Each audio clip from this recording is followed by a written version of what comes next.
ಕಾರ್ಗಿಲ್ ವಿಜಯೋತ್ಸವದ 25ನೇ ವರ್ಷದ ಸಂಭ್ರಮಾಚರಣೆಯಲ್ಲಿ ಒಂದು ವೇದಿಕೆಯಲ್ಲಿರುವವರಲ್ಲಿ ನಾನು ದಕ್ಷಿಣ ಕನ್ನಡ ಜಿಲ್ಲಾ ಮಾಜಿ ಸೈನಿಕರ ಸಂಘದ ಅಧ್ಯಕ್ಷ ಸರ್ಜನ್ ಶ್ರೀಕಾಂತ್ ಶೆಟ್ಟಿ ಬಾಳ, ನನ್ನ ಜೊತೆ ನನ್ನ ಬಲಬದಿಯಲ್ಲಿರುವವರು ನಮ್ಮ ದಕ್ಷಿಣ ಕನ್ನಡ ಜಿಲ್ಲಾ ಮಾಜಿ ಸೈನಿಕರ ಪೂರ್ವ ಅಧ್ಯಕ್ಷರು ಹಾಗೂ ನಮ್ಮ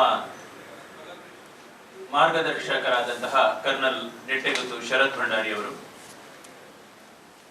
ಆ ಕಡೆ ಬಲಬದಿಯಲ್ಲಿರುವವರು ನಮ್ಮ ಸಂಘದ ಕಾರ್ಯದರ್ಶಿ ಕ್ಯಾಪ್ಟನ್ ದೀಪಕ್ ಕಡ್ಯಂತಾಯ ಅವರು. ನನ್ನ ಎಡಬದಿಯಲ್ಲಿರುವವರು ಶ್ರೀಮತಿ ಸಚಿತಾ ನಂದಗೋಪಾಲ್. ಇವರು ಸೆಂಟರ್ ಫಾರ್ ಇಂಟಿಗ್ರೇಟೆಡ್ ಲರ್ನಿಂಗ್ ನ ಮುಖಾಂತರ ಜನರ ಒಂದಷ್ಟು ಮಾನಸಿಕ ಸಮಸ್ಯೆಗಳನ್ನು ನಿವಾರಿಸುವಂತ ನಿಟ್ಟಿನಲ್ಲಿ ದೊಡ್ಡ ಕೆಲಸವನ್ನು ನಗರದಾದ್ಯಂತ ಮಾಡುವವರು. ನನ್ನ ಎಕ್ಸ್ಟ್ರೀಮ್ ಲೆಫ್ಟ್ ಅಲ್ಲಿರುವವರು ನಮ್ಮ ಸಂಘದ ಖಜಾಂಚಿ ಸುಧೀರ್ ಪೈ ಅವರು. ಇದಂತಹ ಒಂದು NH1A ಬ್ಲಾಕ್ ಮಾಡುವಂತ ಒಂದು ಕೆಲಸದ ಒಂದು ದುರುದ್ದೇಶವನ್ನು ಇಟ್ಕೊಂಡು ಪಾಕಿಸ್ತಾನ ಏನು ಅತಿಕ್ರಮಣ ಮಾಡಿತ್ತು, ಆಪರೇಷನ್ ಬದರ್ ಅನ್ನುವ ಹೆಸರಿನಲ್ಲಿ ಏನು ಅತಿಕ್ರಮಣ ಮಾಡಿತ್ತು, ಇದನ್ನ ತೆರವುಗೊಳಿಸಬೇಕು. ನಮ್ಮ ಸೈನ್ಯಕ್ಕೆ ಅಲ್ಲಿ ನಮ್ಮ ಸೈನ್ಯದ ಸಾಗಾಟ ಇರಲಿ, ಇತರ ಸಾಗಾಟಗಳಿಗೆ ಯಾವುದೇ ತೊಂದರೆ ಆಗದಂತೆ ಮತ್ತೆ ನಮ್ಮ ಜಾಗವನ್ನ ನಾವು ಸುರಕ್ಷಿತವಾಗಿ ಉಳಿಸಿಕೊಳ್ಬೇಕು ಅನ್ನೋ ಉದ್ದೇಶದಿಂದ ಆಪರೇಷನ್ ವಿಜಯನ್ನ ಲಾಂಚ್ ಮಾಡಿ ನಾವಲ್ಲಿ ಒಂದು ಯಶಸ್ವಿ ಕಾರ್ಯಾಚರಣೆಯನ್ನ ಮಾಡಿ ಕಾರ್ಗಿಲ್ ನಾವು ಯುದ್ಧವನ್ನು ಗೆದ್ದಿದ್ದೇವೆ. ಅದರಲ್ಲಿ ಒಂದಷ್ಟು ನಾವು ಯೋಧರನ್ನ ಕಳ್ಕೊಂಡಿದ್ದೇವೆ. ಈ ಬಗ್ಗೆ ಈ ಕಾರ್ಗಿಲ್ನ ಯುದ್ಧದ ಬಗ್ಗೆ ಹೆಚ್ಚಿನ ಮಾಹಿತಿಯನ್ನು ನಮ್ಮ ಹಿರಿಯರಾದಂತಹ ಕರ್ನಲ್ NS ಭಂಡಾರಿ ಅವರು ನೀಡಲಿಕ್ಕಿದ್ದಾರೆ.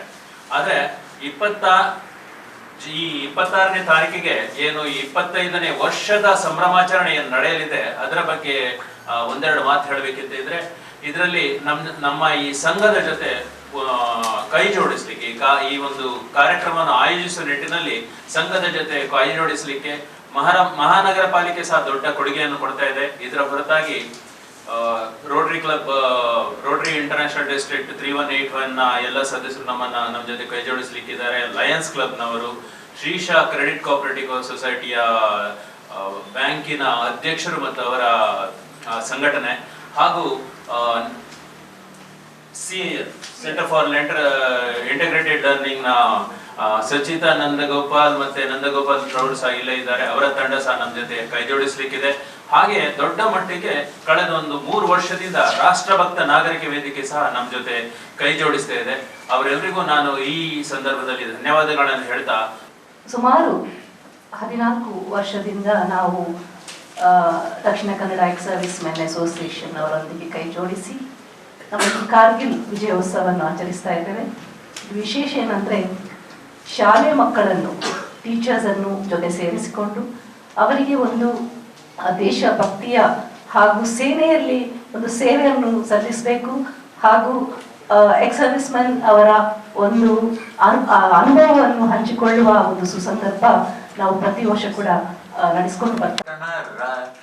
ಲೇಗೆ ಹೋಗುವ ನ್ಯಾಷನಲ್ ಹೈವೇ NH1D ನಡುವಿನಲ್ಲಿ ಉಂಟು. ಸರಿಸುಮಾರು ಒಂದು 210 ಕಿಲೋಮೀಟರ್ ಶ್ರೀನಗರದಿಂದ ಅಲ್ಲಿಂದ ಲೇಗೆ ಒಂದು 260 ಕಿಲೋಮೀಟರ್, ಅಂದ್ರೆ 500 ಕಿಲೋಮೀಟರ್ನ ಉದ್ದದ ಈ ಹೈವೇಲಿ ನಡುವಿನಲ್ಲಿ ಉಂಟು ಈ ಕಾರ್ಗಿಲ್ ಎಂಬುದು.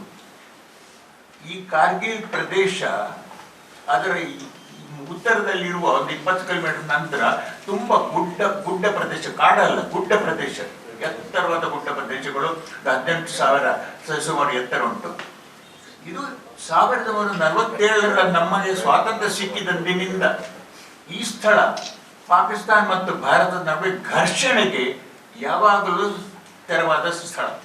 ಯಾವಾಗಲೂ ಅಲ್ಲಿ ಘರ್ಷಣೆ ಆಗ್ತಾ ಇತ್ತು, ಭಾರತಕ್ಕೂ ಪಾಕಿಸ್ತಾನ. ಒಮ್ಮೆ ಅವರು ಅಲ್ಲಿ ಸ್ಥಾಪಿಸುವುದು ನೆಲೆ, ಮತ್ತೊಮ್ಮೆ ನಾವು ಸ್ಥಾಪಿಸುವುದು ನೆಲೆ. ಇದು ಹಾಗೇನೆ ನಡೀತಾ ಇತ್ತು.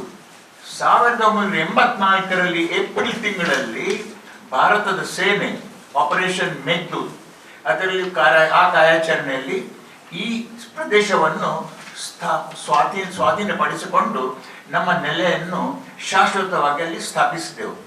ನೆಲೆ ಸ್ಥಾಪಿಸುವುದು ಅಂತ ಹೇಳಿದ್ರೆ ಬಂಕರ್ ಎಲ್ಲ ತೆಗೆಯುವುದು, ಗನ್ ಪೊಸಿಷನ್ಸ್ ಎಲ್ಲ ಮಾಡೋದೆಲ್ಲ ಮಾಡಿ ಆಯಿತು. ಅದರ ನಂತರ 84ರ ನಂತರ ಪಾಕಿಸ್ತಾನ 2 ಸಲ ಅದನ್ನು ಮರುವಶಪಡಿಸಿಕೊಳ್ಳಿಕ್ಕೆ ಪ್ರಯತ್ನ ಮಾಡಿತ್ತು 1987ರಲ್ಲಿ ಮತ್ತೆ 1989ರಲ್ಲಿ. ಆದರೆ ಅವರ ಪ್ರಯತ್ನ ವಿಫಲವಾಯಿತು. ಇದು ನಮ್ಮ ಕೈಯಲ್ಲಿ ಇತ್ತು. ಪರಿಸ್ಥಿತಿ ಹೀಗೇನಿತ್ತು 84ರ ನಂತರ 99ರ ತನಕ. ಅದು ದುರ್ಗಮವಾದ ಪ್ರದೇಶ. ಚಳಿಗಾಲದಲ್ಲಿ ತುಂಬಾ -44-48 ಡಿಗ್ರೀಸ್ ಎಲ್ಲ ಟೆಂಪರೇಚರ್ ಹೋಗ್ತದೆ. ಆಗ ಲಾಜಿಸ್ಟಿಕ್ಸು ಅಂದರೆ ನಮ್ಮ ಸೈನ್ಯಗಳಿಗೆ ಪೂರೈಕೆ ಮಾಡುವ ಆಹಾರ ಪದಾರ್ಥ ಪರಿಕರಗಳ ಇದು ತಾಪತ್ರೆ ಇರ್ತದಂತ ಚಳಿಗಾಲದಲ್ಲಿ ನಮ್ಮ ಸೇನೆ ಕೆಳಗೆ ಬರ್ತಿತ್ತು, ಸೆಕೆಗಾಲದಲ್ಲಿ ಮೇಲೆ ಹೋಗ್ತಿತ್ತು. ನಾವು ಅಲ್ಲಿ ಸ್ಥಾಪನೆ ಮಾಡಿದ್ದೇವೆ ಬಂಕರ್ಸು. ಚಳಿಗಾಲದಲ್ಲಿ ನವೆಂಬರ್ನಲ್ಲಿ ಕೆಳಗೆ ಬರುವುದು, ಮೇ ತಿಂಗಳಲ್ಲಿ ವಾಪಸ್ ಹೋಗುವುದು. ಈ ಪ್ರಕ್ರಿಯೆ ನಡೀತಾ ಇತ್ತು. 1999ರಲ್ಲಿ ಪಾಕಿಸ್ತಾನದ ಆಗಿನ ಅಲ್ಲಿ ಸೇನಾ ಮುಖ್ಯಸ್ಥರಾದ ಜನರಲ್ ಪರ್ವೇಜ್ ಮುಷರಫ್ ಅವರಿಗೆ ಒಂದು ಐಡಿಯಾ ಸಿಕ್ಕಿತ್ತು. ಇದು ಈ ಕಾರ್ಗಿಲ್ ಪ್ರದೇಶ ನಮಗೆ ವಶಪಡಿಸ್ಲಿಕ್ಕೆ ಆಗಲಿಲ್ಲ. ಈಗ ನೋಡುವ, ಇವರು ಹಿಂದೆ ಬಂದಿರುವಾಗ ಅಂದ್ರೆ ಚಳಿಗಾಲದಲ್ಲಿ ಭಾರತೀಯ ಸೇನೆ ಕೆಳಗಿರುವಾಗ ನಾವು ಅಲ್ಲಿ ಹೋಗಿ ಕುಳಿತುಕೊಳ್ಳುವ ಅಂತ. ಹಾಗೆ ಮಾಡಿ ಅವರು ಅಲ್ಲಿ ಬಂದು 99ರಲ್ಲಿ ಕುಳಿತುಕೊಂಡ್ರು. ಇದು ಯಾರಿಗೂ ಗೊತ್ತೇ ಇಲ್ಲ. ಅದೊಂದು ಬೇರೆ ವಿಷಯ, ಇಂಟೆಲಿಜೆನ್ಸ್ ಫೇಲಿಯರ್ ಅದು ಇದೆಲ್ಲ. 1999 ಮೇ ತಿಂಗಳಲ್ಲಿ ಒಬ್ಬ ಅಲ್ಲಿ ಒಂದು ಹುಂದರ್ಮಾನ್ ಅಂತ ಒಂದು ಹಳ್ಳಿ ಉಂಟು, ಒಂದು 15 ಕಿಲೋಮೀಟರ್ ಉತ್ತರಕ್ಕೆ ಕಾರ್ಗಿಲ್ನಿಂದ. ಅಲ್ಲಿ ಒಬ್ಬ ಹಳ್ಳಿಗ, ಅವನ ಹೆಸರು ತಾಶಿ ನಾಮ್ಗ್ಯಾಲ ಅಂತ. ಅವನ ಯಾಕನ್ನು ಹುಡುಕಿಕೊಂಡು ಹೋದೆ. ಯಾಕಂತ ಹೇಳಿದ್ರೆ ಅಲ್ಲಿಯ ನಮ್ಮ ದನಗಳ ಜಾತಿಗೆ ಸೇರಿದೊಂದು ಪ್ರಾಣಿ ಆ ಜಾಗದಲ್ಲಿ ತುಂಬಾ ದೊಡ್ಡ ದೊಡ್ಡ ರೋಮ ಎಲ್ಲ ಉಂಟು ಅದಕ್ಕೆ. ಅವನೊಂದು ಯಾಕೆ ಕಾಣೆ ಆಗಿತ್ತು. ಯಾಕನ್ನು ಹುಡುಕಿಕೊಂಡು ಹೀಗೆ ಹೋಗುವಾಗ ಆ ಗುಡ್ಡದ ಮೇಲೆ ನೋಡುವಾಗ ಅಲ್ಲಿ ಜನರ ಚಲನವಲನ ಕಂಡಿತ್ತು. ಅವನಿಗೆ ಯಾರ ಮನುಷ್ಯರು ಓಡೋದು ಕಾಣಿತ್ತು. ಅವನಿಗೆ ಒಂದು ಸಂಗತಿ ಗೊತ್ತಿತ್ತು, ಭಾರತೀಯ ಸೇನೆ ಅಲ್ಲಿ ಹೋಗುವುದು ಮೇ ತಿಂಗಳಲ್ಲಿ, ಇಷ್ಟು ಬೇಗ ಅಲ್ಲಿ ಯಾರಿರುವುದು ಅಂತ. ಆಗ ಬಂದವ ಸೇನೆಗೆ ಮಾಹಿತಿ ಕೊಟ್ಟ, ಸರ್ ಅಲ್ಲಿ ಯಾರ ಇದ್ದಾರೆ ಅಂತ. ನಮ್ಮ ಸೇನೆಗೆ ಗೊತ್ತಂತು ಅದು ನಾವಲ್ಲ ಅಂತ. ನಾವು ಹೋಗ್ಲಿಲ್ಲ ಅಷ್ಟು ತನಕ. ಸೊ 3 ಮೇಗೆ ನಮ್ಮ ಸೇನೆ ಏನ್ ಮಾಡಿತ್ತು, ಒಂದು ಚಿಕ್ಕ ತುಕಡಿಯನ್ನು, ಕ್ಯಾಪ್ಟನ್ ಸೌರಭ್ ಕಾಲಿಯಾ ಅದು 4 ಜನರ ತುಕಡಿಯನ್ನು ಇಂಟೆಲಿಜೆನ್ಸ್ ಗಾದರಿಂಗ್ ಪೆಟ್ರೋಲ್ ಬೇಹುಗಾರಿಕೆಗಾಗಿ ಮೇಲೆ ಕಳಿಸಿದ್ದು. ಹೇಳಿದ್ರು, ನೀವು ಹೋಗಿ ಅಲ್ಲಿ ಹೋಗಿ ನೋಡಿ ಬನ್ನಿ, ಯಾರಿದ್ದಾರೆ, ಎಷ್ಟು ಜನರಿದ್ದಾರೆ, ಏನೆಲ್ಲ ವಸ್ತು ಉಂಟು, ಏನೆಲ್ಲ ಮಾಡ್ತಿದ್ದಾರೆ, ಎಲ್ಲ ಮಾಹಿತಿ ತಗೊಂಡು ಬನ್ನಿ ಅಂತ. ಈ ಕ್ಯಾಪ್ಟನ್ ಸೌರಭ್ ಕಾಲಿಯಾ ಮತ್ತು 4 ಜನರ ತುಕಡಿ ಮೇಲೆ ಹೋದವರು ಬರಲೇ ಇಲ್ಲ. ಪಾಕಿಸ್ತಾನಿಗಳು ಅವರನ್ನು ಹೊಂಚು ಹಾಕಿ ಹಿಡಿದು ಅವರಿಗೆ ಚಿತ್ರಹಿಂಸೆ ಕೊಟ್ಟು ಸ್ಕ್ರೂಡ್ರೈವರ್ ಹಾಕಿ ಕಣ್ಣೆಲ್ಲ ತೆಗೆದಿದ್ದಾರೆ. ಅವರನ್ನು ಕೊಂದು ಮತ್ತೆ ಸ್ವಲ್ಪ ಸಮಯದ ನಂತರ ಅವರ ಹೆಣಗಳನ್ನು ನಮ್ಗೆ ವಾಪಸ್ ಕೊಟ್ಟರು. ಇದು 3 ಮೇಗೆ ಆದ ವಿಷಯ. ಈಗ ನಮ್ಮ ಎಲ್ಲ ಭಾರತದ ಸೇನಾಪಡೆಗೂ ಎಚ್ಚೆತ್ತು. ಮೇ ತಿಂಗಳ ಕೊನೆಯಲ್ಲಿ ಸರಿಸುಮಾರು ಒಂದು 25-26 ಮೇಗೆ ಭಾರತದ ವಾಯುಪಡೆ ಆಪರೇಷನ್ ಸಫೇದ್ ಸಾಗರದ ಅಡಿಯಲ್ಲಿ ಕಾರ್ಯಾಚರಣೆ ಮಾಡಲಿಕ್ಕೆ ಶುರು ಮಾಡಿದ್ರು. ಮೊದಲ 3 ದಿವಸದಲ್ಲಿ ಮೇ 26, 27, 28ಕ್ಕೆ ನಮ್ಮ 3 ವಿಮಾನ ಹೋಯಿತು. ಒಂದು MiG-27, ಒಂದು MiG-21, 2 ವಿಮಾನಗಳನ್ನು ಅವರು ಹೊಡೆದಿರಿಸಿದ್ರು. ಆದರೆ ಒಂದು ವಿಮಾನ ಮಿಸೈಲ್ನಲ್ಲಿ ಹೊಡೆದಿದ್ದು, ಇನ್ನೊಂದು ವಿಮಾನ ಇದು ಎಂಜಿನ್ ಫೇಲ್ ಆಗಿ ಅಲ್ಲಿ ಬಿತ್ತು.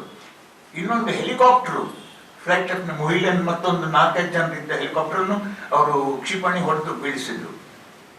ಅದರಲ್ಲಿ MiG-27 ಪೈಲಟು ನಚಿಕೇತ್ ಅಂತ, ಫ್ಲೈಟ್ ನಚಿಕೇತ್, ಅವ ಗಾಳಿ ಕೊಡೆಯಿಂದ ಹಾರಿ ಬಿದ್ದವ. ಅಲ್ಲಿ ಪಾಕಿಸ್ತಾನಿಗಳ ನಡುವಿನಲ್ಲಿ ಬಿದ್ದ. ಅವನನ್ನು ಅವರು ಹಿಡ್ಕೊಂಡ್ರು. ಅವನನ್ನು ಮತ್ತೆ ಕೊಂಡೋಗಿ ಅಲ್ಲಿ ಲಾಹೋರ್ನಲ್ಲಿ ಇಟ್ಟು ಮತ್ತೆ ನಮಗೆ ಹ್ಯಾಂಡ್ ಓವರ್ ಮಾಡಿದ್ರು.